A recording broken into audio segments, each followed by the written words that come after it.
Welcome to my channel Tech Set Go. Oh wow. Let's just stop for a second and take this in. GoPro actually gave us something. After all the waiting, after the endless silence, after the rumors, delays, canceled plans, and just plain nothingness, they finally moved. And it was so GoPro. No flashy ad, no event, just a clean, sharp clip. A group of skydivers floating in midair. No music, no voiceover, just motion, tension, and one single word. Dropping. That was it. Just that dot. No name, no specs, no camera in focus. It's just enough to make every GoPro fan sit up and say, wait, ... What was that? It hit different. If you've been holding out for a GoPro Max 2 like I have, that teaser didn't feel small. It felt like a message, a pulse, a jolt after years of waiting and wondering if GoPro had abandoned their 360 dreams. And let's be real, we've been starved. There hasn't been a real Max update since the original dropped in 2019. That's 5 years. 5 years of Insta 360 dominating. 5 years of DJI catching up. 5 years of GoPro saying nothing. So yeah, when they dropped that one-word teaser, it was like a lightning bolt. It was confirmation. The Max series isn't dead. Let's talk about that teaser a bit more, because it wasn't just a throwaway clip. The camera we saw in the skydiving shot, that wasn't the old Max. It was different. You could see it in the silhouette. The body was beefier. The lenses were balanced, centered, perfectly symmetrical. No more of that awkward off-axis design from the original Max. This time it looks serious, like GoPro finally went all in on 360, instead of testing the waters and those cooling fins up front. Yeah, those are not there for looks. Those fins scream power. They scream heat management. And that only means one thing. This camera is doing serious work under the hood. Which brings us to the first big possibility. Could we finally be getting 8K video? Think about it. The Insta360 OS X3 shoots at 5.7K. The X4 just hit 8K at 30 Fs. DJI is about to drop at 360 cam too. Probably aiming high. So for GoPro to step in now, they need to come swinging. They need to go above 5.6K. And the only thing that justifies that heat sink, that new body, that teaser moment is 8K. And not just 8K, the rumors are pointing to 8K at 60 frames per second. Let that sink in. 8060 and a tiny action cam body with stabilization, dual lenses, and GoPro color science. That would be huge.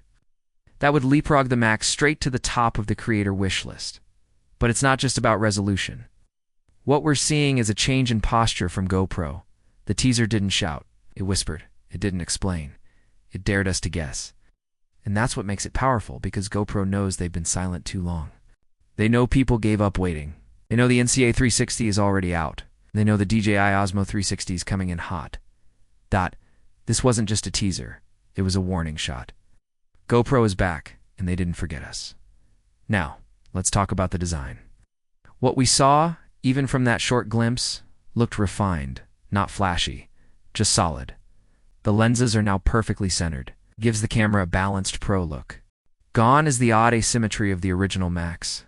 This feels cleaner, more logical, like it was built by people who actually used the product. And the body, it's more robust. Looks rugged, thicker, stronger, ready to be thrown off buildings, dumped underwater, strapped to speeding bikes, or launched from planes, which is exactly what GoPros are made for. This thing looks like a tank. Like it's saying, yeah, drop me, I dare you. Ow! Let's talk about those cooling fins again. You do unput thermal management like that on a camera unless you're replanning to push the limits, and that tells us a lot.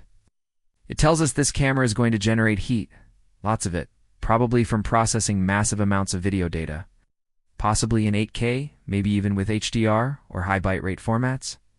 In other words, this isn't a casual upgrade. This is GoPro building something to compete, not with their own hero line, but with the best 360 cameras in the world. And let's be honest, that's what creators want. We've all seen what the Insta360 X5 is doing. We know what the Xer is capable of, and we've been watching DJI creep closer with every release. But the one thing GoPro has that no one else does, it's the GoPro feel. There's just something about their footage, their color science, their stabilization, the way they handle highlights. It feels alive. It feels bold. But GoPro can't rely on that alone anymore. They need to upgrade the specs.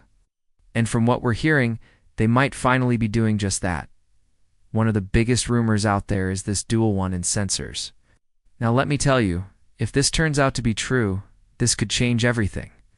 The original Max had small sensors, good for daylight, but once the sun went down, things got rough. Grainy footage, blurry action, washed out colors with one-in sensors, that all goes away.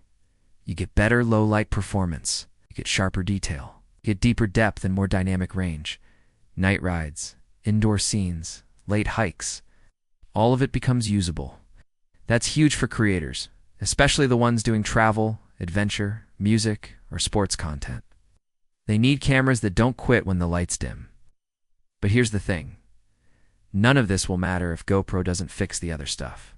Let's be honest, GoPro's biggest weakness lately hasn't been the hardware. It's been the software experience. Let's start with the battery. The Max's battery wasn't great. It was okay, but not enough. Shooting 360 video chews through power, and when it gets cold, forget about it. If GoPro wants this to be taken seriously, they need to give us a real battery this time. One that lasts, one that doesn't overheat, one that doesn't randomly shut down. Next up, the Quick app. Let's talk about that. It's called Quick, but it doesn't feel quick. Not anymore. It's been clunky, slow. The editing tools are limited. Reframing is a chore. Exporting takes forever. And compared to what Insta360 is offering, GoPro's app just feels outdated. Insta's app has AI tracking, gesture control, smart reframing, even automatic edits that actually look good. Meanwhile, GoPro is still asking us to trim clips manually but can't fly anymore. If GoPro wants to win this round, they have to step up their software game. Because the best hardware in the world means nothing if the experience around it is a headache. While we're at it, GoPro, please give us a pin thread mount this time. You stop forcing us to use adapters. Just give us the standard tripod thread. Built in like literally every other 360 camera in 2025, it's time. Also bring over that hero-style side door for the battery and SD card. The slide-out tray on the Max was never fun, especially when your fingers are frozen, wet, or full of sand. Make it easy to swap batteries. Make it simple to change cards. That's what we want. Because here's the truth. This isn't just a new camera. This is a second chance. The GoPro Max isn't just about specs. It's about trust. It's about GoPro proving they still know what creators need. It's about reconnecting with the users who waited years for this. So yeah, that teaser might have only said one word, dropping, but to a whole community of creators it said,